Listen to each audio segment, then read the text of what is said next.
ça fait longtemps. Est-ce que vous me recevez très bien? Déjà, est-ce que vous me recevez très bien, s'il vous plaît? Pour qu'on n'ait pas de soucis et peut-être les premiers réglages. Par ailleurs, envoyez les cœurs pour que nos amis ne bloquent pas, parce que je sais qu'ils sont coutumiers de cela. Ah, vous me recevez très bien. Est-ce que je peux savoir si vous me recevez, s'il vous plaît? Ah, ok. Merci. Euh, je, je- Ça fait longtemps, on n'a pas échangé ensemble parce que j'estime parfois que ça ne sert à rien de faire un direct Facebook si on n'a pas quelque chose d'important à dire ou s'il n'y a pas un événement sur lequel on devrait communiquer. Donc, si j'ai essayé de discuter aujourd'hui avec vous, c'est parce que j'estime qu'il y a une urgence de nous entretenir sur la décision prise par le président élu Maurice Kamto de ne pas aller à la prochaine élection présidentielle, mais également tout un ensemble des situations qui structurent à la fois la scène politique camerounaise actuellement, mais également la résistance dans sa globalité, c'est-à-dire la résistance à la fois au Cameroun, mais également la résistance dans la diaspora. Donc il y a à cet effet une nécessité aujourd'hui pour moi de passer un message aux internautes et aux tontinards, principalement aux sympathisants de Maurice Kamto, parce qu'il est toujours important de signaler que autour de la lutte en cours, il y a deux catégories de personnes. Il y a des acteurs qu'on catégorise le plus souvent comme les tontinards qui soutiennent principalement Maurice Kamto et son appareil politique, le MRC, mais il y a également d'un côté ce qu'on qualifie de principalement les partisans de Kamto uniquement, une catégorie à laquelle j'appartiens. Et le moment est très important. Le moment est très important simplement parce que le Cameroun vit un moment historique. Le Cameroun vit un moment historique parce que depuis 30 ans, depuis les dernières élections de 1992, pour la première fois, on a celui qui peut être considéré et qui est considéré comme le leader de l'opposition politique. Ce n'est pas nous qui le disons, c'est maintenant les Français qui le reconnaissent. Et ça également, c'est un point très intéressant qu'il faut noter, notamment la mutation du discours médiatique en France autour de Maurice Kamto, qui n'est plus simplement présenté comme un opposant politique à M. Biya, mais qui est considéré comme le principal opposant politique au Cameroun. Ce qui n'avait pas toujours été le cas il y a quelques mois. Et donc, Maurice Kamto, il a décidé de ne pas participer à cette élection. Je vais vous dire en toute sincérité, nous avons été pris de court. Nous avons été pris de court parce que c'était à l'exception de son entourage le plus secret et à l'exception de 3, 4 à 5 personnes, très peu de personnes étaient informées de cette démarche du président élu Maurice Kamto. Et j'ai pu voir, comme vous, en réalité, la levée de bouclier qu'il y a eu après cette annonce. C'est-à-dire que vous aviez des gens qui nous expliquaient, il y a encore 4 à 5, 6 mois, quand Maurice Kamto était en détention, qu'il ne sera pas candidat à la prochaine élection présidentielle, qu'on va le condamner à 20 ans et que sa carrière politique est arrêtée et que nous devons trouver d'autres leaders et qu'il est mourant ou qu'il sera exécuté. Et vous avez aujourd'hui ces mêmes gens qui deviennent aujourd'hui nos propres conseillers en stratégie politique et en communication. C'est-à-dire que on a le RDPC et ses partis satellites, parfois même labellisés de l'opposition, qui sont plus mécontents de la décision de Maurice Kamto de ne pas aller aux élections législatives ou municipales que les partisans de Kamto. C'est quand même assez surprenant. C'est vraiment surprenant que nous devenions nous-mêmes les propres observateur de notre propre lutte politique. Or, le problème c'est que nous devons, et c'est essentiel ce que je vais vous dire, avant d'entrer dans le vif du sujet qui concerne la stratégie de Kamto, il faut déjà que tous ceux qui soutiennent Kamto, tous les tontinats intègrent la confiance en soi et la confiance en son leader. Je dis bien, c'est un principe fondamental de cette résistance. Il ne faut jamais douter de Kamto. Il n'a pas besoin de nous dire qu'il est fort. On sait qu'il est fort. Il n'a pas besoin de nous dire qu'il est brillant. On sait qu'il est brillant. Il n'a plus besoin de nous montrer qu'il peut se sacrifier pour nous. On sait qu'il peut se sacrifier pour nous et qu'il va se sacrifier pour nous. Donc, à tout moment, en toutes circonstances, quelles que soient les situations, quelles que soient nos humeurs, quelles que soient nos colères, nous devons faire confiance à Maurice Kamto. Nous devons être déterminés dans son accompagnement.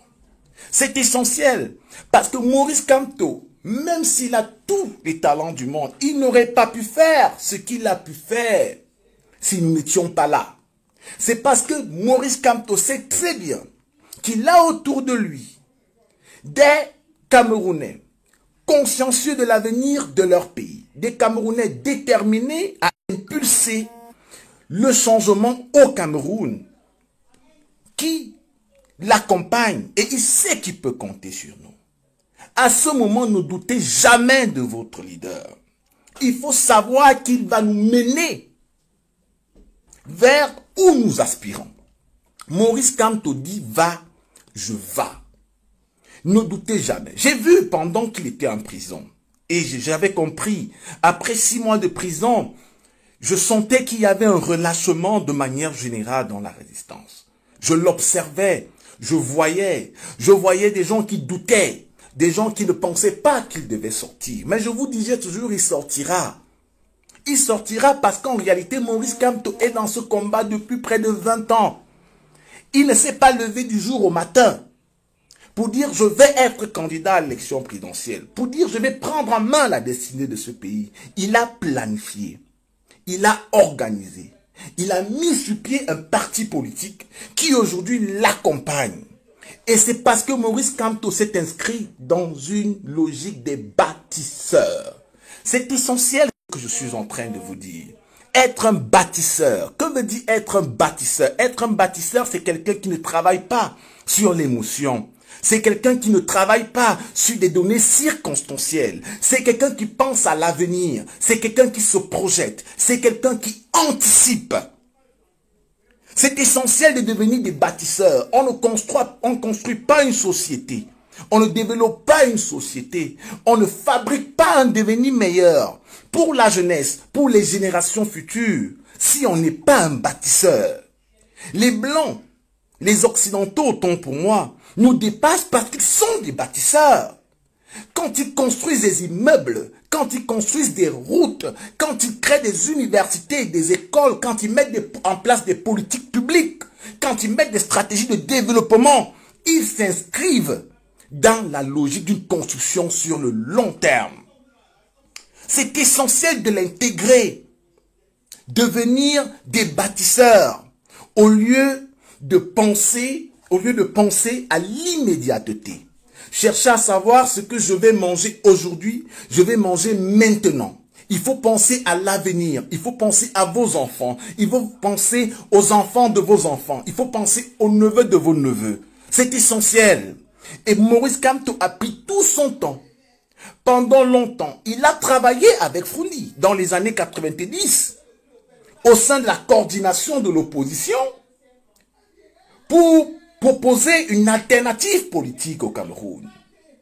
À la suite de cet échec, il a pris du temps. Il a pris du temps pour revenir dans le jeu politique. Maurice Kamto aurait pu sortir du gouvernement en 2008. Et ceux qui ont lu mon livre savent que il y a une partie de son équipe qui était favorable à la démission de Maurice Kamto du gouvernement en 2008 après les émeutes. Mais Maurice Kamto leur a dit, le contexte ne me permet pas de sortir de ce gouvernement et d'aller à l'élection présidentielle de 2011. Parce que nous ne sommes pas prêts. Parce que nous ne sommes pas prêts et nous n'avons pas encore ni les moyens, ni la logique nécessaire pour mener le combat face à une dictature aussi brutale, aussi sauvage que celle de M. Biya. Il a pris le temps pour construire une organisation solide. Il a pris du temps pour réunir autour de lui des hommes nécessaires. Et y compris après l'arrestation de Marafa Hamidou Yahya, vous avez vu le timing, vous avez vu la prestance, vous avez vu la méthode de Kamto. Rien n'a été précipité. Tout est fait de manière méticuleuse. Il faut s'inspirer de Kamto dans cette résistance. Il ne suffit pas de dire « nous soutenons Kamto ». Il ne suffit pas de dire « j'aime Kamto ». Il faut s'approprier. Il faut s'approprier la manière de Kamto de concevoir le monde, de penser l'avenir. Il faut s'approprier son engagement politique. C'est essentiel. Avant de continuer, je tiens à vous dire que nous avons décidé, il y a quelques jours, de lancer une opération d'achat du bus de Kamto. J'insiste sur ça, parce que des gens se sont interrogés, pourquoi ce projet, pourquoi le mettre en œuvre, est-ce que c'est pour les élections et autres? Peut-être qu'il faudrait une clarification pour que l'opinion publique comprenne très bien. L'opération du bus ne naît pas de la base, rien à voir parce que je ne suis pas de la base, ça naît d'un collectif. Un collectif dans lequel vous avez des amis tels que Harold Ketchamen, vous avez Jumanto, vous avez Julien Larissa Kemol, vous avez Andy Forbin à titre d'exemple. C'est vraiment l'équipe, et je donne pour la première fois les noms de ceux qui travaillent sur ce projet, dans l'anonymat. Même si vous avez des gens qui sont des figures de pro, mais il y a 4 à 6 personnes qui travaillent. Et nous avons décidé de donner ce matériel. Parce que nous pensons que toute organisation politique a besoin des moyens de transport. Je vous prends un cas très simple. Vous avez vu les images de Bafoussam. La voiture de Kamto était au milieu de 3 à 4 000 personnes. Vous qui soutenez Kamto, imaginez-vous un tant soit peu que dans ce pays, quelqu'un de mal intentionné ait un marteau, se faufile et frappe la vitre du président. Ça crée un incident. Il y avait un problème sécuritaire autour de Maurice Kamto, à Bafoussam. On peut être content de ce que nous avons vu. Nous pouvons être contents de la ferveur populaire. Mais également, notre devoir, c'est de penser à protéger le président Kamto. C'est essentiel. Penser à protéger le président Kamto. Parce que si nous ne travaillons pas pour protéger le président Kamto, tous nos efforts auront été vains. Et donc, à partir des images de Bafoussam, nous avons pensé qu'il fallait donner au président Kamto un bus de campagne, tout comme tous ceux qui se prennent au sérieux quand ils sont à la conquête du pouvoir ont des bus de campagne. Le bus, c'est une image. Ce n'est pas seulement une image communicationnelle, mais c'est également un instrument de pouvoir et de puissance. Je comprends que tout le monde ne peut pas comprendre cela. Parce que nous sortons et nous vivons dans une société où les gens ont longtemps été tyrannisés, ont longtemps vécu dans l'obscurité politique. Et ils ne comprennent pas quelle peut être l'importance d'un outil tel qu'un bus à la disposition d'un leader ou d'une organisation. Je vous prends encore un autre cas, par exemple. Si Maurice Kamto doit se déplacer, au-delà des voitures privées, il faut un bus dans lequel on peut retrouver des journalistes, on peut retrouver ses conseillers, on peut retrouver ses secrétaires, on peut retrouver certains de ses militants. Ça fait qu'il se déplace avec au moins 40 personnes, avec un staff technique, des gens qui savent faire des prises de vue, des gens qui vont faire des reportages, des gens qui vont prendre des notes. Donc, il peut travailler même dans son bus. C'est ce qu'on appelle mettre à la disposition d'un leader les moyens de communication et les moyens de travail. Affirmer sa puissance et son pouvoir. C'est des choses qu'on ne peut pas écrire tous les jours, les amis. C'est des choses qu'on ne peut pas dire tous les jours. Mais c'est ça la réalité. Donc, je vous invite déjà, et même dans ce direct, c'est-à-dire que vous pouvez sortir 2 minutes, tontiner 10 euros, 20 euros, 50, 100, 200 $ et tout le reste. Nous allons donner à Maurice Kamto et au MRC un bus. Des gens disent les élections. Et c'est ça qui est affligeant parfois. C'est-à-dire que j'ai souvent le sentiment que nos adversaires comprennent parfois mieux les enjeux que certains d'entre nous. Les principaux adversaires du bus ne sont pas les tontinards, bien qu'il y a certains tontinards qui n'ont même pas compris. Les sardinards ont mieux compris qu'un bus, en fait, c'est un pied de nez. Parce que quand tu vas rouler dans les villages reculés, même là où on ne connaissait pas le nom de Maurice Kamto, quand ils verront le bus passer dans ces villages, ils retiendront le visage, ils retiendront le nom, et ils verront la puissance de l'homme. Parce que c'est des outils de pouvoir. Ce sont des outils de pouvoir. Tout le monde ne peut pas comprendre ça. Je ne leur en tiens pas rigueur, les amis. Je ne leur en tiens pas rigueur. Des gens peuvent se tromper. Se tromper parfois par ignorance, mais souvent par bonne foi. Mais je sais que chez nous, les gens se trompent parfois par ignorance. Les gens sont simplement haineux. Sont simplement haineux. Nous devons donner ce bus à Maurice Kamto. Si vous pouvez tontiner. Pourquoi vous tontinez? Simplement parce que la bataille politique est en cours. Quand Maurice Kamto a été libéré, vous ne m'avez pas vu réagir. Je n'ai pas jubilé. J'ai juste fait un texte pour vous dire rien n'est fini tant que ce n'est pas fini. Parce que je sais très bien, et nous savons tous que la bataille contre le système mafieux de Biya est une bataille longue. Si certains sont dans ce combat, parce qu'ils se disent que demain ou après-demain, Monsieur Biya va partir, ils se trompent. Monsieur Biya est assis sur un ensemble de réseaux nationaux et internationaux. Il est assis sur une fortune, la fortune de l'État. Il est assis sur un appareil, l'appareil de l'État, qui peut lui permettre de rester au pouvoir même s'il est mort. Je dis bien, il faut faire très attention à ce que je suis en train de dire. Ces gens sont en train de construire une logique à la Bouteflika, où M. Biya, même étant déjà incapable de gouverner le Cameroun, ils seront capables de nous l'imposer. Ne demandez pas à nos adversaires ou à nos frères sardinards de soutenir un changement, parce qu'ils ne comprennent pas. Leur problème, c'est Biya doit rester au pouvoir. Ils peuvent sacrifier l'avenir de leurs propres enfants. C'est de l'inconscience. Mais je ne les en veux pas. Je comprends très bien qu'il y a eu tout un processus historique de zombification de l'esprit des Camerounais qui les empêche justement parfois de déterminer ce qui est bien ou ce qui est mauvais.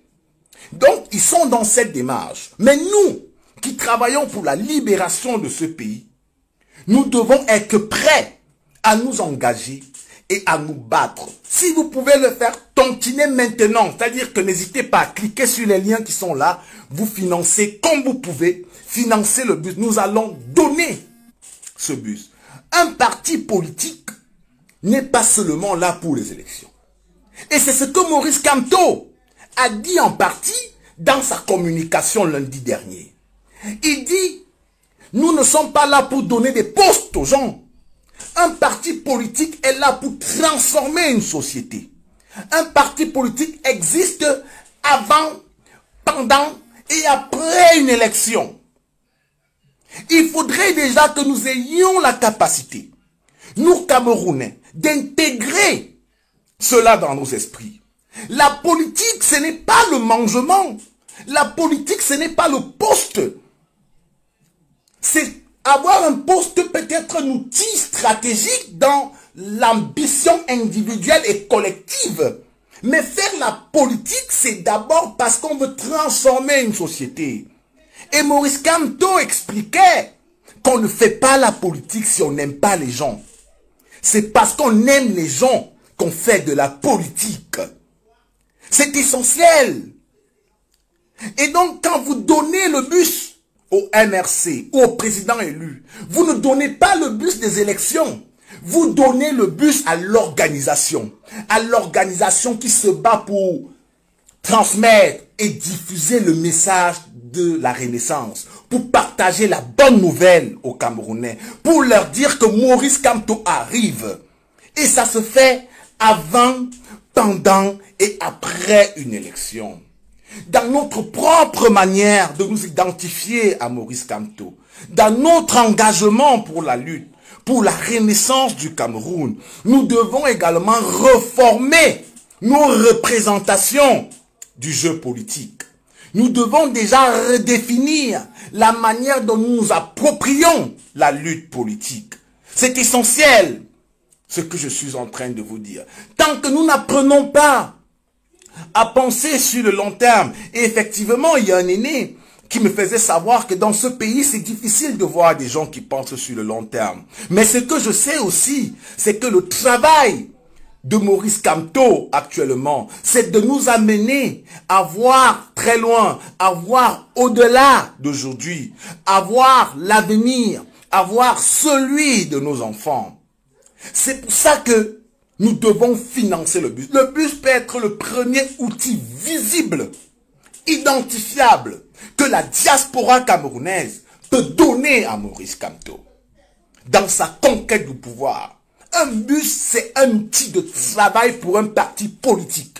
Et un parti politique n'est pas là pour une élection. Un parti politique est là pour conquérir le pouvoir et pour diffuser son programme politique. Et pour diffuser son programme politique, il faut voyager, il faut circuler, il faut aller dans les coins et les recoins pour transmettre la bonne nouvelle. C'est de cela qu'il s'agit, les amis. J'y reviendrai tout à l'heure. Mais déjà pour donc décrypter et comprendre ce que Maurice Kamto a fait. Avant cela, je vous répète encore, tontiner les amis. Tontiner, tontiner. Donnez-leur. Je sais qu'on en a beaucoup, hein. On a beaucoup avancé pour le bus qui est symbolique. Je sais que s'il y avait une opération circonstancielle, on aurait encore doublé les caisses. Je sais qu'il y a beaucoup d'efforts en cours et c'est encouragé, mais il nous faut tontiner encore. On a besoin de 50 000 € pour donner un bus. Ne vous inquiétez pas sur comment le bus sera au Cameroun. Ça, c'est autre chose qu'on ne pourra jamais dévoiler. Mais le bus sera là. Nous travaillons, mais tontiner déjà. Donnons à Kamto les moyens de prendre le pouvoir. Parce que même s'il a refusé d'aller à ces élections, c'est justement parce que ces élections ne comptent pas. Venons-en. Il faut savoir que celui qui dicte l'agenda politique au Cameroun, ce n'est plus M. Biya.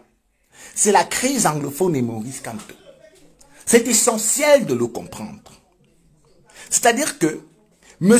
Biya n'est là que pour gérer la fin de son mandat.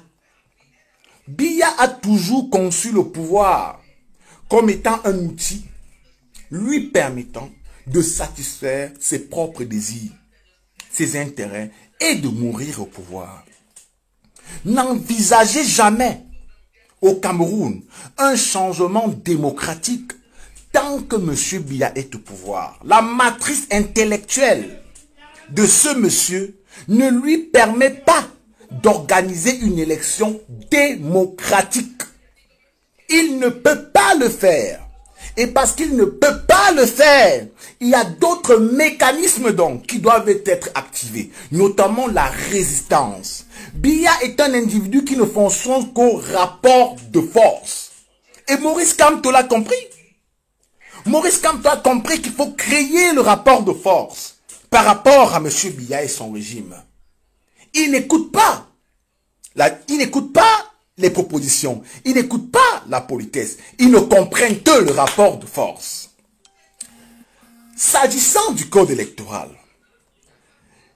ce que beaucoup de Camerounais ne savent pas, c'est que c'est depuis au moins 2013, depuis les dernières élections législatives et municipales de 2013, que Maurice Kamto appelle à une réforme du code électoral.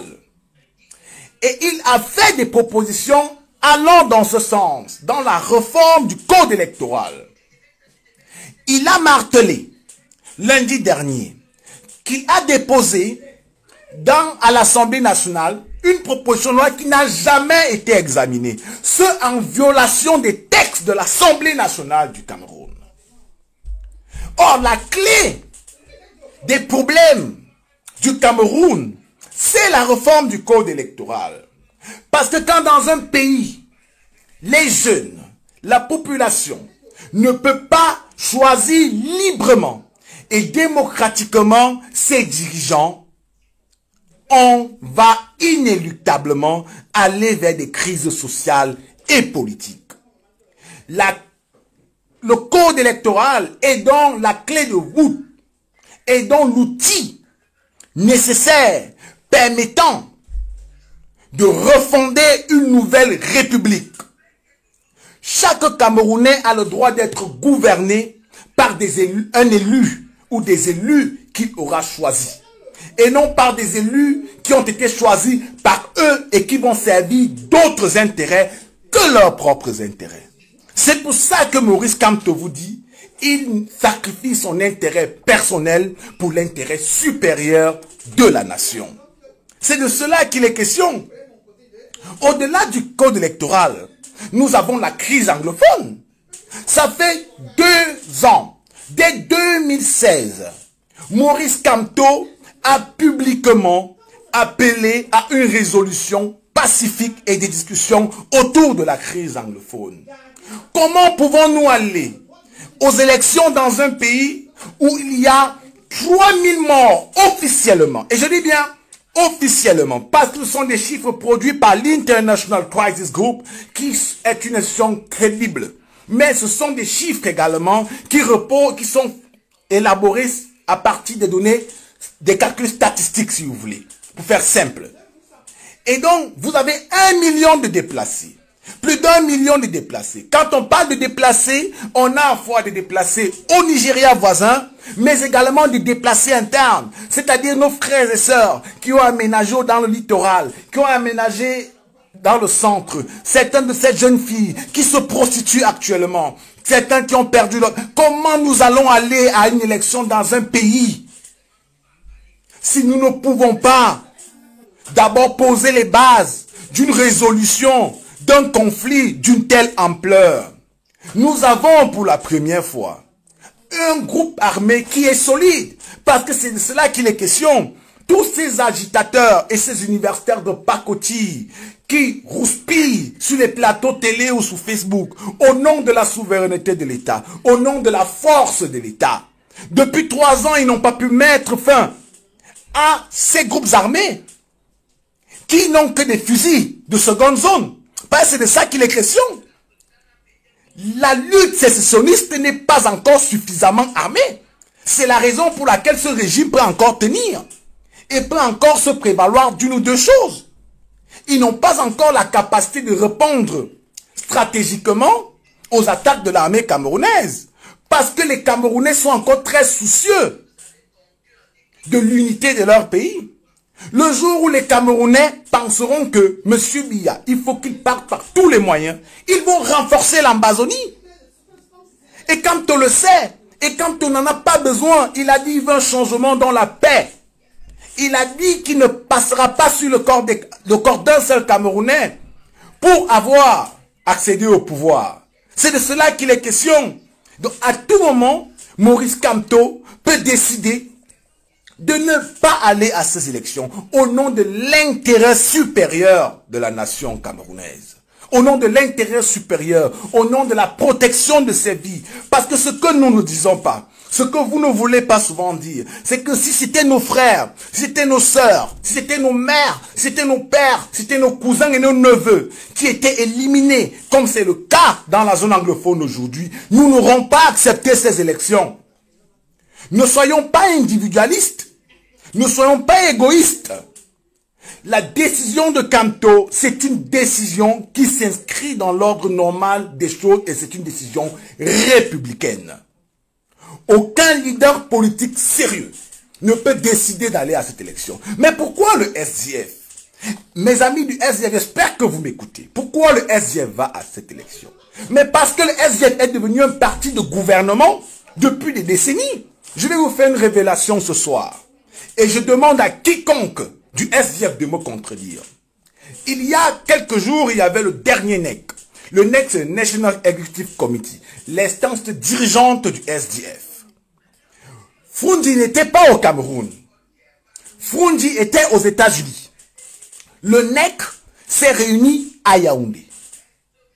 Il y avait clairement au sein du SDF, une faction majoritaire qui était favorable, je parle il y a 2 semaines et demie, le dernier NEC, il y avait une faction majoritaire qui était favorable au refus de participer à ces élections. Il se passe que, dans la soirée, le député Mbadam appelle Fundi aux États-Unis.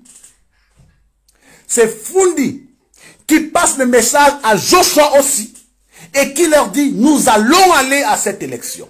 Cette décision a été prise par Fundi de connivence avec ses alliés au sein du régime. Ça, je dis bien, je mets n'importe quel responsable du SDF de me contredire. Il y a eu des fractures. Pourtant, l'idée du boycott des élections, c'est une idée qui avait été proposée d'abord par le SDF. Le SDF a dit depuis des mois qu'il n'irait à aucune élection s'il n'y a pas résolution de la crise anglophone. Comment justifiez-vous ce volte-face? Ce volte-face s'explique uniquement et simplement parce que Fundi a tenu à tenir ses engagements vis-à-vis du pouvoir. C'est cruel, c'est malsain, c'est un crime. Je vais même l'écrire. Je n'ai pas simplement voulu l'écrire, mais je vous le dis ce soir. C'est ce qui s'est passé au sein du SDF. C'est pourquoi le SDF va à cette élection.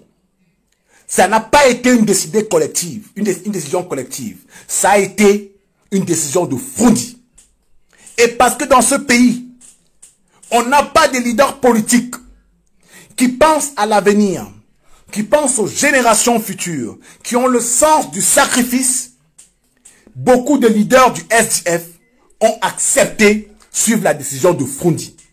Awoudou, le député Awoudou, qui a clairement indiqué qu'il ne se représentait pas, le député SDF, c'est parce que ce jour-là, au NEC, samedi, c'était lui le leader de la tendance qui n'allait pas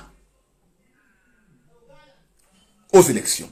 Awoudou était le leader de cette tendance qui refusait de se rendre aux élections. C'est ça la vérité dans cette affaire. Awoudou avait dit, on ne part pas. Et Awoudou était soutenu par les responsables SDF du littoral, du centre, du nord-ouest, du sud-ouest et même du sud. Il n'y avait que quelques classiques tels que Joshua aussi, qui faisait le double jeu, mais Madame, qui soutenait d'aller à cette élection. Ils ont trahi non seulement le peuple anglophone, qui est en réalité leur base électorale, mais ils ont trahi le peuple camerounais. C'est de cela qu'il est question. Ce que Maurice Kamto a fait, la décision de Maurice Kamto de ne pas aller aux élections, c'est simplement parce qu'il sait qu'on ne peut pas continuer à fonctionner dans ce type de registre. C'est une décision hautement responsable. Et Maurice Kamto nous prouve encore. Il nous prouve encore qu'il a une haute image de l'État du Cameroun. Il a une haute idée de la République. Et il a un très grand sens de la protection de la vie de ses compatriotes. Il prouve cela lorsqu'il dit, et c'est ça qui est intéressant. Et il fallait voir l'accent de Maurice Kamto. Il dit, je sais que pour concourir à la prochaine élection présidentielle, on a besoin de conseillers municipaux. On a besoin des élus. Mais il dit, je sacrifie cela. Combien d'acteurs politiques vous connaissez qui peuvent sacrifier leur propre avenir au nom du peuple? Maurice Kamto vous dit en résumé, chers amis, je peux ne pas compétir à la prochaine élection présidentielle. Je peux ne pas y aller. Mais ça ne vaut rien par rapport aux morts dans la zone anglophone. Ça ne vaut rien par rapport aux millions de déplacés. Mais ça ne vaut encore rien par rapport au code électoral, par rapport au système politique. Je suis entré en politique pour changer la vie des Camerounais, pour changer le jeu politique au Cameroun. Je ne suis pas entré en politique pour devenir président de la République. C'est ce que Maurice Kamto nous a dit hier. Et Maurice Kamto, pour ceux qui disent que c'est une affaire de liste, qui peut croire que le MRC ne peut pas présenter des listes sur toute l'étendue du territoire camerounais? C'est impossible de le penser. C'est fou de le penser. Le MRC peut présenter des listes partout au Cameroun. D'ailleurs, qu'il a été dans toutes les régions du Cameroun. Pour ceux qui ne le savent pas. Et le MRC a les moyens, à la fois politiques et financiers, pour le faire. Mais il a dit, vous qui travaillez avec moi, il a dit à ses collaborateurs du MRC, vous qui travaillez avec moi, veuillez taire vos ambitions pour l'instant. Attendez, préparez-vous, travaillons d'abord pour le bien de ce peuple. Tout ça, c'est une logique sacrificielle. Et il est dans la même démarche en réalité. Il est dans la même démarche. Pourquoi Kamto est dans la même démarche? Kamto est dans la même démarche parce que lorsque Maurice Kamto décide de manifester le 26 janvier, il aurait pu ne pas manifester le 26 janvier, les amis. Il aurait pu ne pas manifester le 26 janvier. Mais Maurice Kamto a décidé de sortir manifester le 26 janvier. Et lorsqu'il est au marché de Koti, qu'est-ce que Maurice Kamto dit? Il dit, ils disent que je ne marche pas. Ils disent que j'envoie des enfants dehors. Allez dire à vos parents, allez leur dire que je suis dehors, qu'ils viennent me retrouver ici à Ndokoti et on va marcher pour l'avenir de nos enfants. Voilà un leader politique. Il se met en scène, il se met en avant, il se sacrifie pour le bien de la communauté. Ce type de leader, on n'en a pas, on n'en trouve pas régulièrement. Même dans nos propres familles, même dans notre entourage, on trouve difficilement des gens qui peuvent se sacrifier pour nous. On trouve difficilement des gens qui peuvent donner du leur, qui peuvent mettre en péril leur communauté, leur engagement intellectuel, leur réseau, leurs amitiés pour la lutte politique.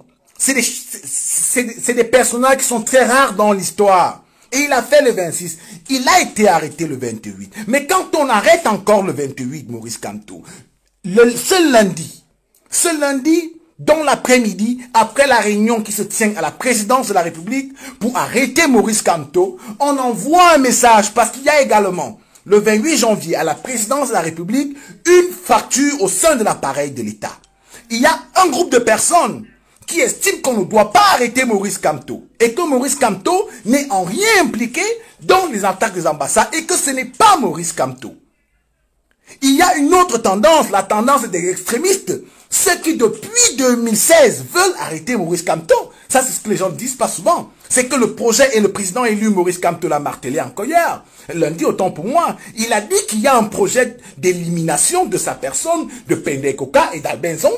Ce n'est pas faux, en fait. Dans mon livre, à l'époque, que j'ai publié, je révèle ceci. Je révèle ce complot. Et je le dis clairement, par exemple, je raconte le coup de fil de Bagamboa à Alben Zongan. Et Alben Zongan et Bagamboa, Philippe Bagamboa, qui dit clairement à Alben Zongan qu'ils vont le tuer. Ils disent clairement cela. Donc, c'est pas nouveau, en fait. C'est pas nouveau, ce désir de le tuer. Et quand cet après-midi, on dit à Maurice Kamto, on lui envoie un message. On dit ce 28 janvier, dans l'après-midi, à Maurice Kamto, il faut que tu te désolidarises des cases des ambassades. Il faut que tu demandes de ne pas être impliqué. Mais Maurice Kamto dit, je ne peux pas démentir ce que je ne connais pas. Et c'est pourquoi il se fait arrêter. Donc, vous voyez donc un individu qui a toujours tout fait pour se sacrifier pour nous. Il est allé en prison 9 mois à cause des ambassades. Donc, il n'avait ni connaissance, il n'était en rien impliqué. D'ailleurs, nous apprenons récemment que, en fait, il y a des responsables de l'ambassade qui étaient au courant et tout le reste. Maurice Kamto, aujourd'hui, sa décision de ne pas aller aux élections est une décision hautement importante. Et c'est pour sauver la République.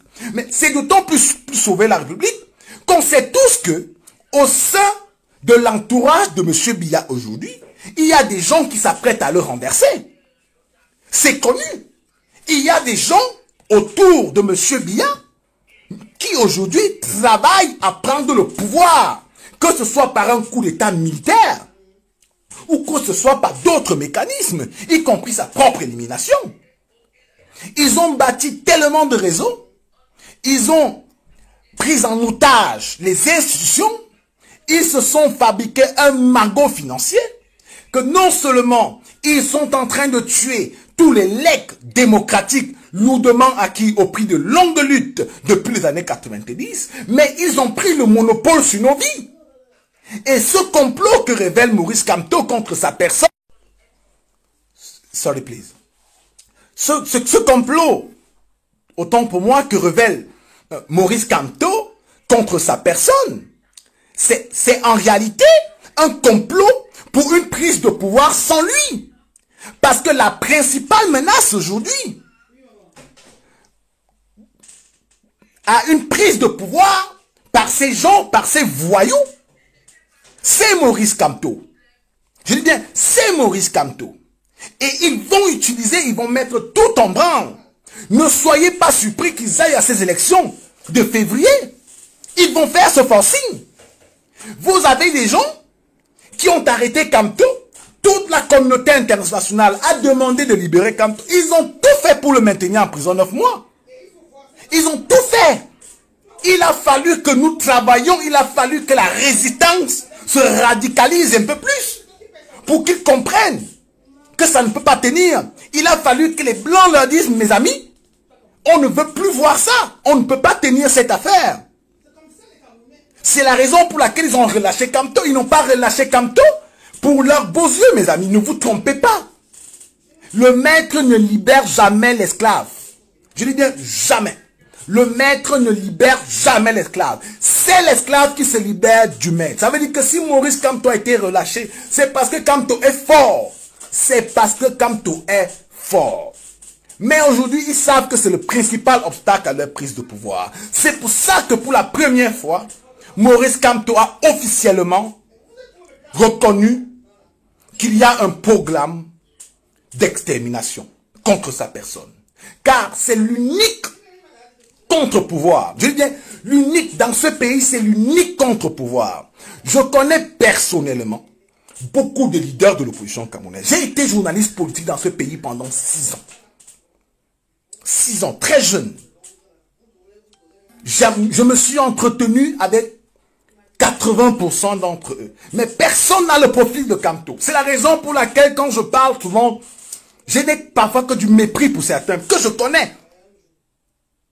Personne, la plupart veulent des postes, ils veulent manger. Mais, quand on n'a plus besoin de manger, il a dépassé dans l'échelle des besoins d'Abraham Maslow, le stade où l'individu veut manger. Il n'a plus nos préoccupations. Il a des hautes préoccupations sur le devenir des autres. Et ils veulent encore manger. Ils ne comprennent pas Kamto. Ils ne voient pas où Kamto veut aller. Ils ne voient pas le projet politique de l'individu. C'est la raison pour laquelle ils feront tout, je dis bien tout, y compris s'associer aux acteurs qui veulent torpiller le processus démocratique dans ce pays pour se maintenir au pouvoir. Ne vous trompez jamais. La crise anglophone a lourdement bénéficié à une partie de l'élite politique dans ce pays. Je dis bien, ne vous trompez jamais.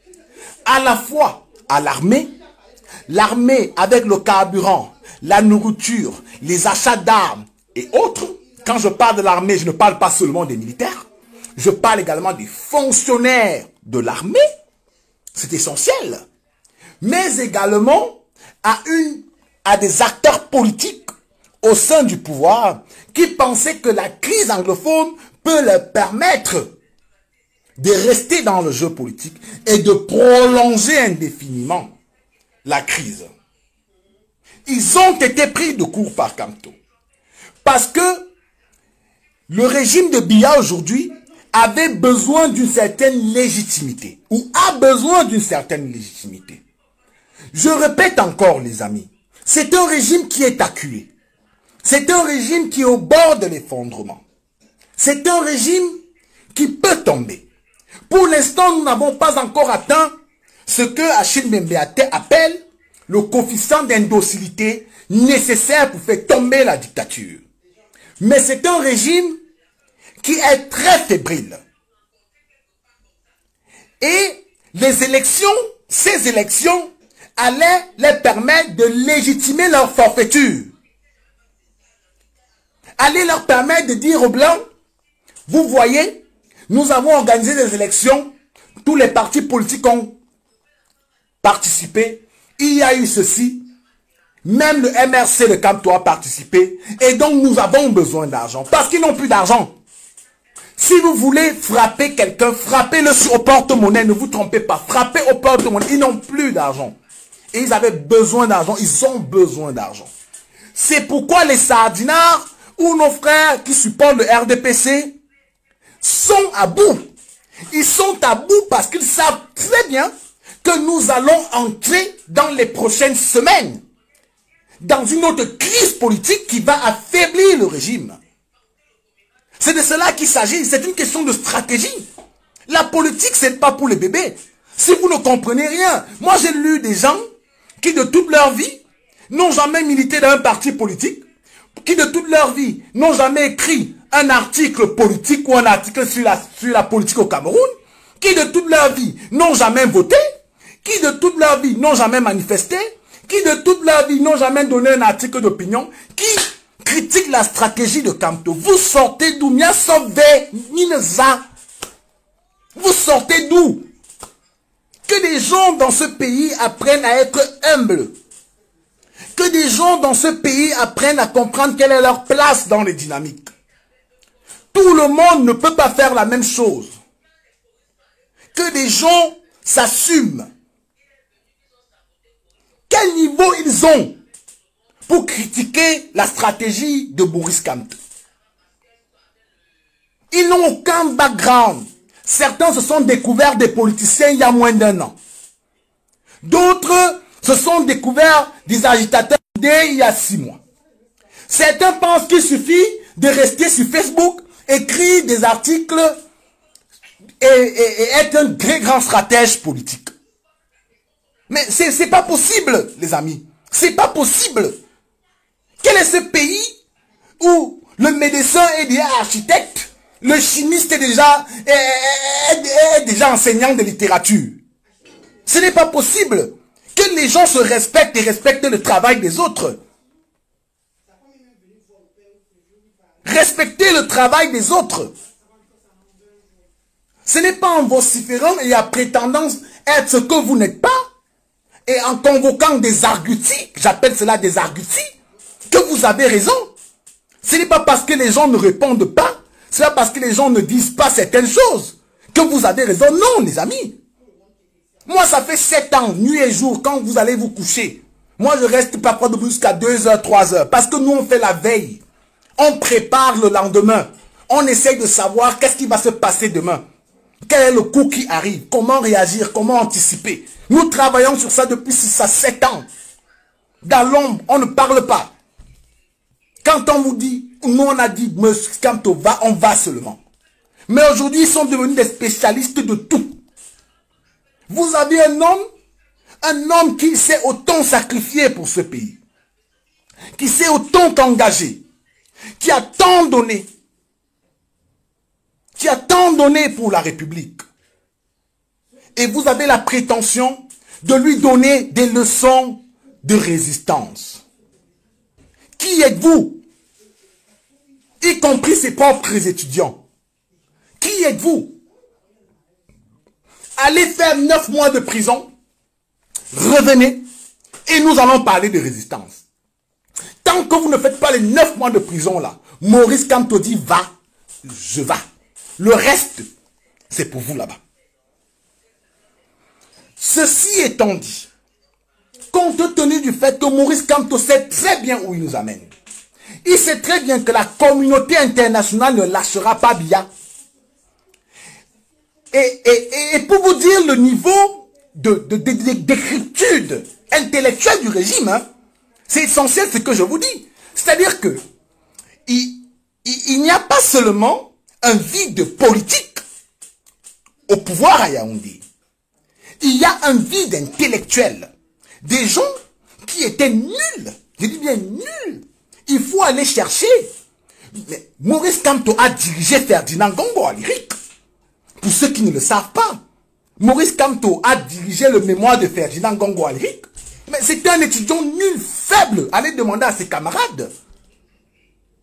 Il y a un vide intellectuel. Ce vide, le dernier élément pour permettre pour le percevoir autant pour moi, c'est le fait que, après avoir fait des sorties médiatiques pour expliquer à leurs compatriotes qu'ils travaillent à abrutir, que la Goa ne représente rien, que les Américains ne sont pas importants, que ils peuvent vivre sans la coopération économique, tout comme il avait fait à l'époque lorsque Obama avait avait pris acte de retirer d'abord 300 premiers soldats. Et après avoir fait ça, il décide d'envoyer une délégation aux États-Unis pour négocier le retour du Cameroun au sein de la Goa. Or, quand vous prenez la décision de Trump et que vous lisez, c'est une décision irrévocable sous son magistère. C'est-à-dire que on n'a pas besoin d'être allé à l'école, les amis. On n'a pas besoin d'être hyper politique. On n'a pas besoin d'être diplomate. On n'a pas besoin de connaître les relations internationales. On a simplement besoin de lire le texte et de se référer sur Google. Quelles sont les procédures pour une réadmission lorsque le président américain l'a fait? Mais il décide d'envoyer. C'est pour vous dire le creux. C'est pour vous dire l'affaissement intellectuel. Je ne vous parle pas d'affaissement politique. C'est-à-dire que nous connaissons et nous percevons l'affaissement politique. Nous n'avons plus besoin de revenir dessus. C'est un régime qui politiquement est mort. Mais même intellectuellement, il y a un problème, il y a un vide. Mais ce que vous ne voyez pas, c'est qu'il est possible. Il est possible que ça a été également une stratégie pour des fonctionnaires du ministère des Relations extérieures ou encore du ministère du Commerce pour avoir des frais d'émission aux États-Unis. Parce que ces gens, je doute très fort que ces gens n'étaient pas conscients que le Cameroun ne peut pas revenir dans la Goa. Non, non. Et ça, c'est important également. Ne sous-estimez jamais le niveau de banditisme et de criminalité des gens de Yaoundé. Ne sous-estimez jamais. Ce sont des gens qui n'ont peur de rien. Ils volent en toute impunité et avec toutes les assurances de la planète. Ne sous-estimez jamais. Donc, il est possible que ces bandits, pleinement conscients qu'ils ne pouvaient pas retourner dans la Goa, ont monté tout un dossier pour faire croire à la présidence de la République qu'ils pouvaient amener Tibor Nagui et les autorités américaines à faire revenir le Cameroun au sein de la Goa. C'est du vol. Mais il y a plus grave, c'est la symbolique. C'est-à-dire que les Américains, pour ceux qui connaissent les Blancs, c'est des gens très polis, c'est des gens très courtois, a fait des photos. Mais Tibor Nagui, qui est très enclin à communiquer sur Facebook, sur Twitter autant pour moi, il n'a même pas fait la moindre réaction sur son compte Twitter. C'est-à-dire en communication, pour les analystes, ça suggère beaucoup de choses. Ça suggère à la fois le mépris qu'il affiche à l'égard de la délégation qu'il a reçue, mais également qu'il ne s'intéresse pas. C'est-à-dire qu'il n'y a rien d'important qui est sorti de cela, parce que en tant qu'acteur pleinement engagé dans la résolution de la crise anglophone, la promotion des droits de l'homme et la résolution de la crise politique au Cameroun, Tibor Nagui, si un temps soit peu, il avait trouvé intéressant les échanges qu'il a eus avec la délégation camerounaise, il aurait forcément communiqué. S'il n'a pas communiqué, c'est parce qu'il n'y a rien d'intéressant. Car quand on communique, c'est parce qu'on veut passer un message. C'est parce qu'on veut diffuser une idée. C'est parce qu'on veut partager parfois ses émotions. S'il ne l'a pas fait, c'est simplement parce qu'il n'y avait rien de bon à y retenir. C'est un régime aux abois. Et Maurice Kamto le sait, les amis. Ne sous-estimez pas le professeur Kamto. Ne le sous-estimez jamais. Je dis bien, ne sous-estimez. Envoyez les cœurs, s'il vous plaît. Ils peuvent bloquer le direct. Je ressens déjà des... S'il vous plaît, envoyez les cœurs. S'il vous plaît. S'il vous plaît. S'il vous plaît. Et donc, Maurice Kamto, pour revenir à ce que je disais, il sait. Et la décision de Kamto de ne pas participer à ces élections intervient la veille de l'arrivée au Cameroun, à la fois de la secrétaire du Commonwealth, à la fois de la secrétaire de la francophonie, mais également de Moussa Faki. Moussa Faki, qui, il y a plusieurs mois dans Jeune Afrique, avait non seulement appelé à la libération des prisonniers politiques, tous les prisonniers politiques, mais également à la résolution de la crise anglophone. Les Anglais, ils l'ont déjà dit avec le Commonwealth, et la Rwandaise, et c'est intéressant, la Rwandaise est une proche de Kagame, qui comprend très bien les problèmes auxquels le Cameroun fait face aujourd'hui. Il faut savoir, parce que ils peuvent rire avec la secrétaire générale de la francophonie, qui est rwandaise, mais elle a été dans la rébellion. Et dans cette rébellion, pendant longtemps, la France a soutenu le régime criminel d'Abiyarimana. Que ce soit en 1984 avec le massacre des Hutus, des Tutsis autant pour moi, que ce soit en 87-88 avec le massacre encore des Tutsis, que ce soit entre 90 et 93 avec les massacres des Tutsis, et ils ont créé la CASO à l'époque. Et c'est comme ça qu'on commence à mettre sur pied les accords d'Arusha. Ils comprennent très bien, et ils connaissent très bien les Rwandais, la situation camerounaise. Ils savent très bien que derrière le régime de Biya, il y a la France. Ils savent ça très bien. Mais la France ne sont pas nos ennemis. Parce que, en toute honnêteté, les amis, en toute honnêteté, un pays a le droit de défendre ses intérêts. Je dis et je le martèle, un pays a le droit de défendre et de sauvegarder ses intérêts par tous les moyens et de protéger ses concitoyens par tous les moyens. C'est pourquoi, que ce soit les Anglais ou les Américains, ils n'hésitent pas à aller capturer leurs citoyens qui sont retenus dans les prisons. Ils les ramènent à la maison. Si le régime camerounais, si le gouvernement camerounais est un gouvernement qui n'a aucune conscience de sa responsabilité, qui n'a aucune conscience de son devoir de protéger ses concitoyens, ce n'est pas de la faute des Français, c'est notre faute de tolérer ce type de régime. Les Français feront tout pour maintenir Biya au pouvoir tant qu'il va sauvegarder leurs intérêts. J'ai vu une information aujourd'hui qui n'est pas passée par hasard. C'est que EDF a gagné le marché pour l'électrification d'un port, le port de Nachtigal. Les amis, l'événement économique a une forte dimension politique. C'est qu'on a là en fait une nouvelle stratégie de M. Biya pour essayer de contenter les Français, pour toujours en faire ses alliés. Il faut savoir ça, il faut savoir que le régime de M. Biya, c'est un régime qui tient principalement du fait que pendant longtemps, il a reçu les garanties de la... S'il vous plaît, envoyez les cœurs, s'il vous plaît. Le direct peut se couper à tout moment, s'il vous plaît. S'il vous plaît, envoyez, cliquez en écoutant, ça ne prend rien. Il suffit de cliquer sur les cœurs, s'il vous plaît. Et pendant longtemps, il a reçu ces garanties de la France et il s'est maintenu au pouvoir avec la France. Allô? Est-ce que vous m'écoutez? S'il vous plaît, est-ce que vous pouvez envoyer les cœurs? Je ressens qu'on a des soucis dans ce direct actuellement.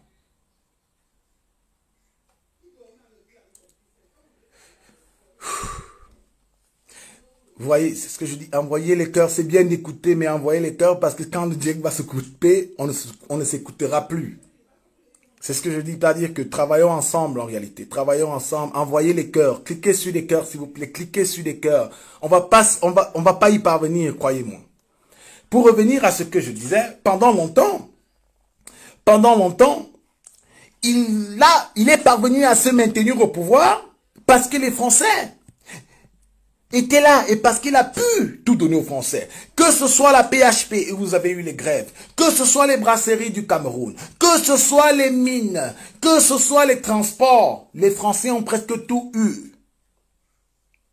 Ils ont presque tout eu et ils vont poursuivre et les Français vont défendre leurs intérêts jusqu'au bout. Il faut le savoir, les Français vont défendre leurs intérêts jusqu'au bout. C'est pourquoi le président Kamto a eu un discours fort hier. Ça n'a pas été suffisamment révélé. Le président Kamto a dit que toutes ces puissances qui soutiennent encore le régime de Biya se battent contre les intérêts du peuple camerounais. Se battent contre les intérêts du peuple camerounais. C'est la preuve qu'il a pleinement conscience. Il a pleinement conscience du fait que dans la lutte en cours, nous n'avons pas seulement pour adversaire le système de M. Biya, nous avons également pour adversaire ceux qui le soutiennent et principalement la France. Mais je le redis encore, les Français ne doivent pas être nos ennemis. Non. Parce qu'ils font exactement ce que des gens responsables, des gens qui ont à cœur les intérêts, auraient fait. Ce que nous devons faire, c'est de commencer à nous battre pour protéger nos propres intérêts. C'est la raison pour laquelle il faut absolument soutenir Maurice Kamto. Il faut absolument lui donner les moyens. Il faut l'encourager, il faut organiser, il faut préparer la résistance. Pour ceux qui ne le savent pas, oui, une parenthèse, mais les Français iront où ils veulent pour protéger. Mais quand vous voyez les contingents français au Mali, en Libye, en RCA, ce n'est pas par humanitaire. C'est parce qu'ils vont protéger leurs intérêts. Ça peut être l'or, ça peut être le bois, ça peut être les mines, ça peut être des ressources minérales et autres.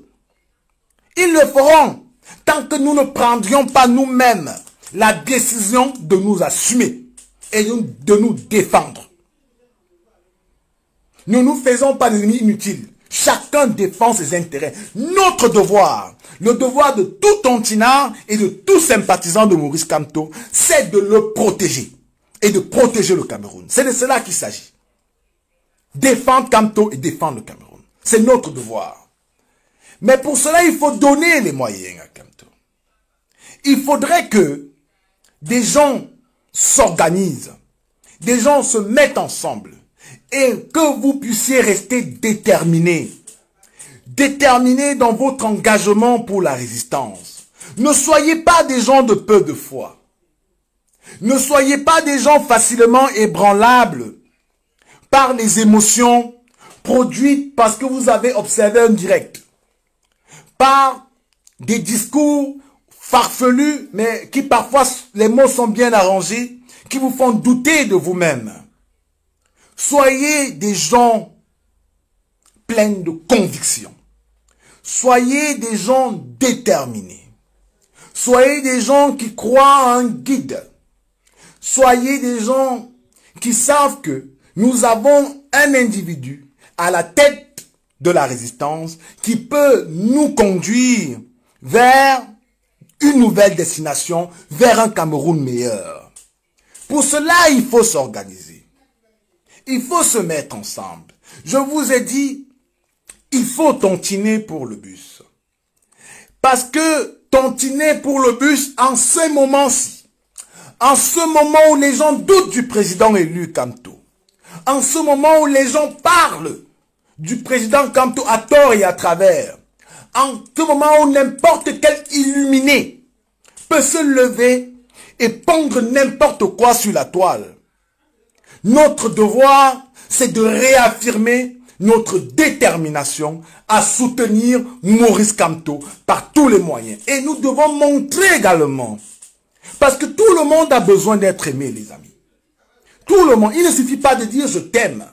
Même quand vous avez vos femmes à la maison ou vos enfants à la maison, vous ne leur dites pas seulement « je t'aime ». Vous leur montrez que vous leur aimez.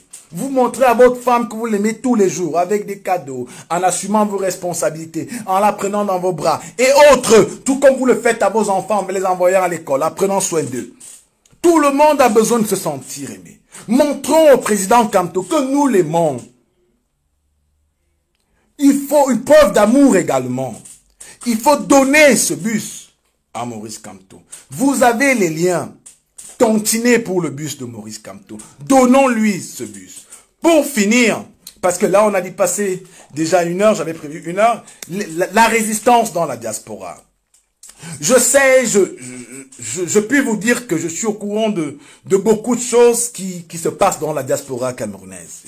Je sais très bien qu'il y a actuellement tout un contexte très délétère qui contribue à la fois à pourrir l'ambiance de travail, mais également à détruire tout un capital à la fois symbolique, mais également politique qui a été construit et accumulé pendant 1 an de résistance. Mais ce que je tiens d'abord déjà à dire, et vraiment je peux le dire ex cathedra, Facebook n'est pas fait pour venir étaler ses émotions ou pour venir montrer qu'on est très beau.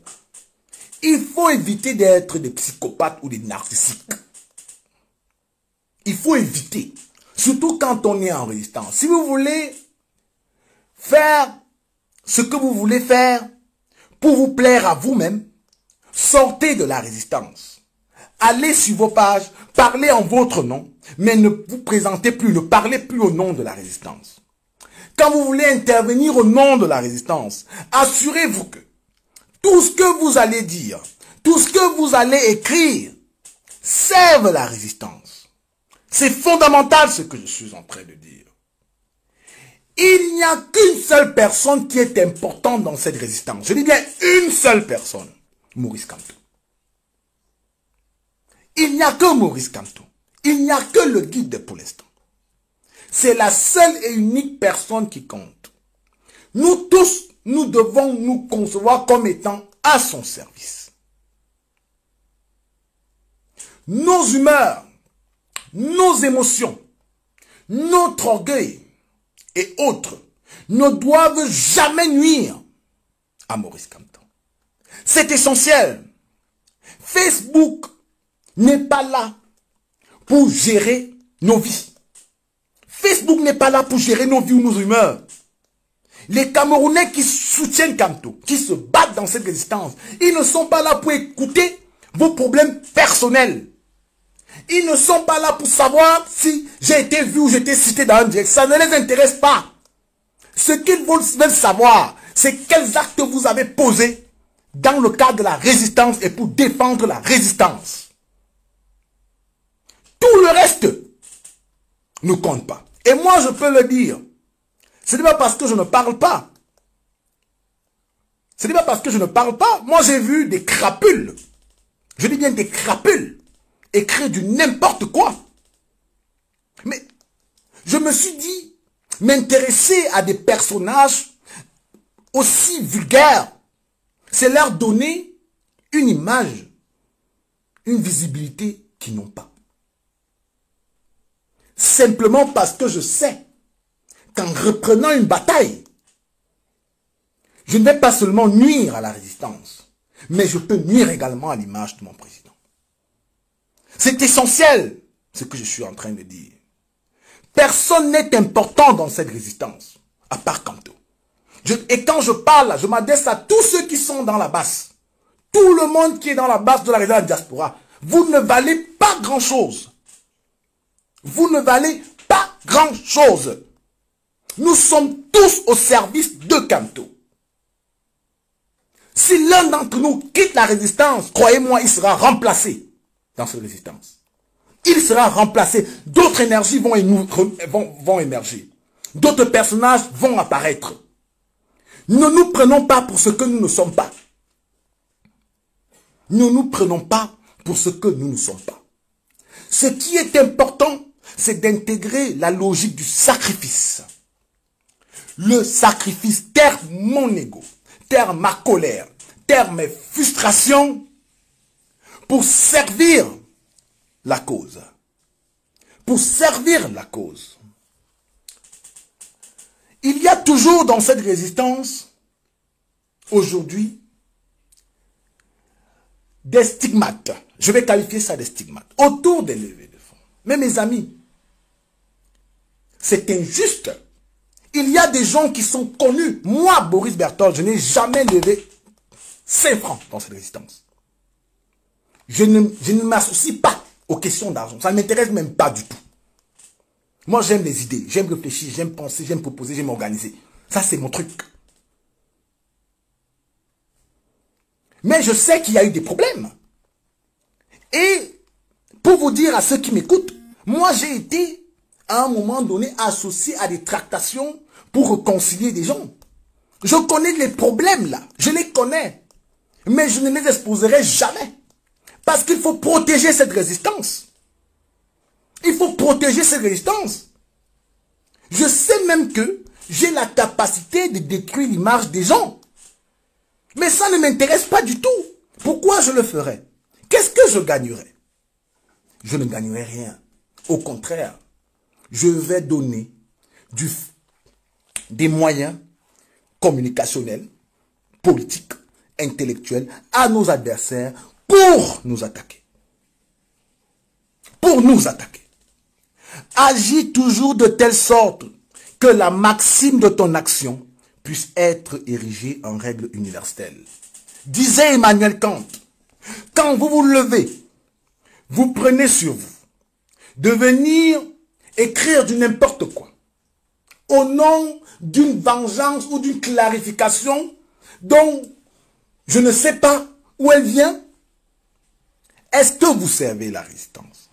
Mais ceci ne veut pas dire, par contre, et c'est là où c'est important, qu'il faut maintenir des crapules dans cette résistance. Parce que le devoir également des leaders de la résistance, des leaders de la base, ou encore du CCD, ou encore de la base du UK, c'est d'écarter tout ce qui pose des problèmes. On ne mène pas une révolution avec des traîtres. Croyez-moi, vous allez noyauter l'organisation. Vous allez noyauter. Ayez le courage de prendre à un moment donné des décisions qui sont fortes et qui servent la résistance. Ayez ce courage. Et quand vous prenez ces décisions, vous n'avez pas besoin de venir expliquer les tenants endogènes ou les motivations internes. Vous prenez des décisions politiques. Parce que vous devez vous comporter en acteur politique quand on est sur un terrain politique. Vous prenez des décisions pour exclure ce qui pose problème. Il est inconcevable qu'au sein de la diaspora, et particulièrement la résistance dans la diaspora, il y a les mêmes noms qui reviennent depuis 8 mois et personne, aucun responsable n'a le courage de prendre sur lui, de dire stop. Non, vous n'êtes pas des leaders. Parce qu'un leader, c'est celui qui prend des décisions. C'est celui qui prend des décisions, qui les assume, qui les défend. Qui prend des décisions, qui les assume. Et c'est pour ça que quand tu es un leader, quand on n'a pas consulté tout le monde, son parti, il a observé la scène. Et il a dit, on y va. On n'y va pas, autant pour moi. Et c'est ce qu'il faut parfois faire. Il ne faut pas toujours rester dans des complaisances, s'acoquiner avec des voyous et des crapules dans une quête et une lutte de leadership qui, en réalité, ne sert que vos petits égos parce que vous ne valez pas beaucoup de choses pour l'instant. Le problème des Camerounais, c'est qu'ils ont vécu pendant 30 ans dans un système tellement dictatorial, dans un système où les jeunes ne pouvaient pas émerger parce qu'ils étaient des cadets sociaux, parce qu'ils n'ont pas eu la culture de la lutte politique, de l'engagement politique dès le bas âge, qu'ils ont l'impression qu'aujourd'hui, quand ils sont sur la scène politique, ils sont des héros. Non, vous n'êtes pas des héros pour l'instant. Vous n'êtes pas encore des héros. Vous serez des héros quand la lutte aura porté ses fruits. Pour l'instant, la lutte n'a pas porté ses fruits. La lutte n'est même pas encore à mi-chemin. Mais déjà, vous vous entretuez, vous vous décidez à flagelliser un travail, une résistance que vous avez contribué à construire. Au nom de quoi? Au nom d'un leadership. Qui vous a donné ce leadership? Qui vous a dit que vous êtes leader? Vous faites ce que vous devez faire. Vous êtes leader parce que des gens vous font confiance. Mais si des gens vous font confiance, ne croyez pas que c'est parce que vous avez en tête d'être leader que lorsque vous vous comportez mal, vous restez leader pour eux. Non. Là, vous ne comprenez pas ce qu'on appelle les imaginaires. Parce que vous restez leader dans votre tête, mais pas leader dans la tête de ceux qui vous suivent. Vous n'êtes pas leader dans la tête de ceux qui vous suivent. Vous êtes leader dans votre propre tête. Je ne veux pas pour l'instant citer le nom, mais je veux que ce soit très clair dans la tête de tout le monde. Il faut arrêter cette guerre de leadership. Il faut arrêter ces lits de plancher qui est en train de tuer cette résistance. Et je pense que moi, Boris Berthold, je peux le dire. Je peux le dire. Parce que j'ai vu, j'ai construit partiellement ce qui se passe. Je comprends très bien et je connais très bien ce qui se passe dans cette résistance et dans la base. Sans y être. Il faut arrêter ça. Nous avons un tyran qui est en train de partir à une élection en février sans que Maurice Kamto n'y soit. Ce qui doit vous préoccuper, ce n'est pas de savoir qui a fait quoi. Si je n'ai pas été cité dans un direct, pourquoi Calibri ne m'a pas cité? Ce n'est pas important. Si Calibri ne vous cite pas dans un direct, faites votre direct, vous remerciez tous les Camerounais et vous dites que vous étiez là, point. Et vous ne citez pas également Calibri. Nous, on n'a pas besoin de savoir tout ce qui se passe après. Ça ne nous intéresse pas du tout. Calibri fait son direct et il présente ses amis, il parle, il félicite les Camerounais. Tu n'es pas content, qui également, vous félicitez les Camerounais. Et on s'arrête là. Il n'est pas question de vous entretuer pour des choses aussi banales, aussi élémentaires. Mais c'est souillant. Mais c'est humiliant. Surtout qu'à voir même les personnages qui le font, je demande, Beneza. Par ailleurs, j'invite, et je ne saurais terminer sans le souligner, j'invite certains à faire très attention. J'ai vu un acte qui a été posé et je ne me suis pas exprimé sur ça. Devant l'ambassade de France, le drapeau de la France brûlé au nom de Kamto. Je vous dis non, il faut arrêter ça. Il faut arrêter. Maurice Kamto n'a jamais et n'est jamais dans ce type de démarche. D'ailleurs, il vous parle toujours de pacifisme. C'est pour ça que je dis, il faut s'inspirer du leader quand on travaille. C'est très important. Nous pouvons avoir nos colères, nos émotions, nos agitations, nos convictions. Mais là, nous devons toujours nous poser une seule question. Est-ce que l'acte que je pose va plaire ou va nuire à celui que je prétends défendre? C'est essentiel ce que je dis. C'est essentiel.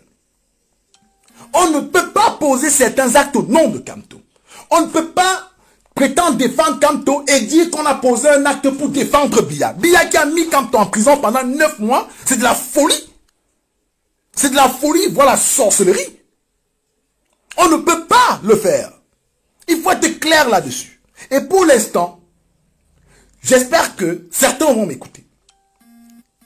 Et certains vont comprendre qu'il est important, après 9 mois, après 1 an, de recadrer. Je sais que 1 an de résistance s'épuise, les amis. Je sais. Je sais. Je sais que 1 an de résistance, ça peut flageller, ça peut construire des super égos, ça peut amener des gens à croire qu'ils sont arrivés, ça peut également tuer certaines envies. Je sais. Je sais. Je sais très bien que certaines personnes ont peut-être été amenées dans cette résistance à faire ce qu'ils ne voulaient pas faire. Je sais. Je sais. Je sais que certaines personnes ont peut-être travesti la lutte. Mais il est temps aujourd'hui, pour la phase qui va s'engager, pour la lutte que nous allons mener dans les semaines qui arrivent, de se positionner clairement en front line. Parce que nous aurons besoin de toutes les forces de la résistance. À ceux qui m'écoutent et qui parfois ont flanché, revenez. Revenez dans la résistance. Nous aurons besoin de nous parce que le président élu lundi a officiellement lancé l'acte 2 de la résistance. Beaucoup de choses devront être pardonnées, mais il faudra beaucoup de fermeté. Il y aura peut-être pas, mais il y aura beaucoup de fermeté. Il faut beaucoup de rigueur. Cependant, nous devons rester déterminés. Et je vous ai dit, allez tontiner sur le bus. Ça doit être le cadeau de la diaspora. Le cadeau de la diaspora au président élu Kamto. Pour tout ce sacrifice, pour tout son investissement, pour toute cette détermination qu'il affiche pour la libération du peuple camerounais. Nous avons le devoir de lui dire merci papa. Merci tonton. Merci grand frère. Ta lutte ne sera pas vaine. Nous serons toujours auprès de toi. Et comme je vous dis, et je vous l'ai dit tout à l'heure, autant pour moi, il faut parfois montrer à quelqu'un qu'on l'aime. Je sais que Kamto arrive en Europe, et nous serons nombreux pour l'accueillir. Nous serons des milliers pour l'accueillir. Mais avant cela, tontinons. Tontinons parce que le bus, ce n'est pas pour les élections. Ça n'a jamais été. Et je ne sais même pas qui a dit aux gens que c'était pour les élections. Les gens lancent leurs affaires. Vous venez leur expliquer à quoi sert quelque chose. Tontinez pour le bus, les amis.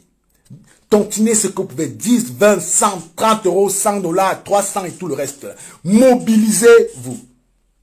Je sais parfois que c'est difficile. Je connais la suspicion. Mais je peux vous assurer qu'il y a toute une équipe. Et je vous l'ai dit, il y a Andy, Julienne, Larissa Komol, Harold Ketchemen, Zumanto. Nous travaillons autour de cela. Ce sont des figures que certains peuvent connaître. Vous voyez, ils ne sont ni impliqués ni de loin, ni de près, ni de loin dans ces affaires de la base et tout. Donnons le bus au président Kamto. Pour finir, il y a deux projets. Le premier projet a été lancé par Marc Senior Ivoire. Marc Senior a proposé d'identifier en Occident, en France et ailleurs, les résidences ou les propriétés de tous les responsables politiques camerounais. C'est un projet ingénieux. Je vous l'ai dit tout à l'heure. Pour frapper ces gens au-delà de la lutte politique de terrain, il faut les attaquer sur la bourse. Il faut les attaquer au niveau du portefeuille. Beaucoup de ministres camerounais, une partie du personnel politique camerounais est d'abord impliqué dans l'évasion fiscale en France.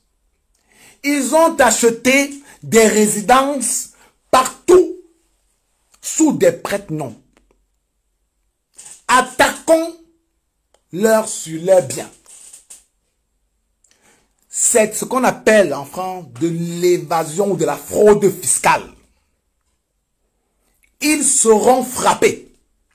Et quand ils seront frappés fiscalement, ils comprendront très bien qu'ils ne peuvent plus continuer à soutenir le régime via n'importe comment. Et également parce que Marx et son équipe vont identifier ces résidences, vont les rendre publiques, donc ils peuvent avoir le fisc derrière. C'est-à-dire que c'est une stratégie qui n'est pas très populaire, vous voyez, qui peut ne pas être comprise par beaucoup, mais qui est très importante parce qu'elle touche les enjeux économiques. Elle touche sur la fraude, la corruption. La fraude, la corruption. Il faut à tout prix attaquer ces gars sur leurs biens. C'est essentiel. Il y a Calibri également qui propose une marche pour le 21 décembre. Il faut radicalement également, parce que c'est vrai, nous devons parfois demander pardon à nos frères anglophones. Parce que, à des moments, moi-même, j'ai le sentiment que nous ne nous engageons pas beaucoup pour eux. Peut-être le président Kamto le fait depuis 3 ans, mais nous-mêmes, individuellement, nous ne nous engageons pas. Peut-être faut-il penser à une véritable marche pour les anglophones, en France, à Paris, pour dire aux Français, vous n'allez pas continuer à soutenir un régime qui tue nos frères anglophones. C'est important, peut-être. Donc, il y a ce projet qui est en cours, et vous l'aurez. Mais par contre, également, il n'y aura pas de CAN au Cameroun. Je vais finir par là. Il n'y aura pas de CAN au Cameroun. La CAN 2021 ne se tiendra pas au Cameroun. Elle ne doit pas se tenir. Et nous devons tous y travailler. Parce que comme M. Biya décide unilatéralement de maintenir une crise sécuritaire et une crise politique au Cameroun, nous devons également lui dire que nous ne lui ferons aucune concession dans ce sens et nous allons nous battre. Nous allons nous battre pour que les droits du peuple camerounais soient respectés et que Maurice Kamto puisse être reconnu indéfiniment comme le président élu du Cameroun. Chers amis, j'en ai fini. Je vous invite à tontiner massivement, donner ce bus au président élu Maurice Kamto et ensemble nous allons résister. La résistance n'est pas encore à la moitié du chemin. Donc on aura besoin que vous restiez déterminés, que vous restiez courageux. Ne vous laissez pas éblouir par quiconque. Ne soyez pas des hommes de peu de foi. Croyez en Kamto. Ayez la foi en notre leader. Au revoir et j'attends vos contributions. Merci.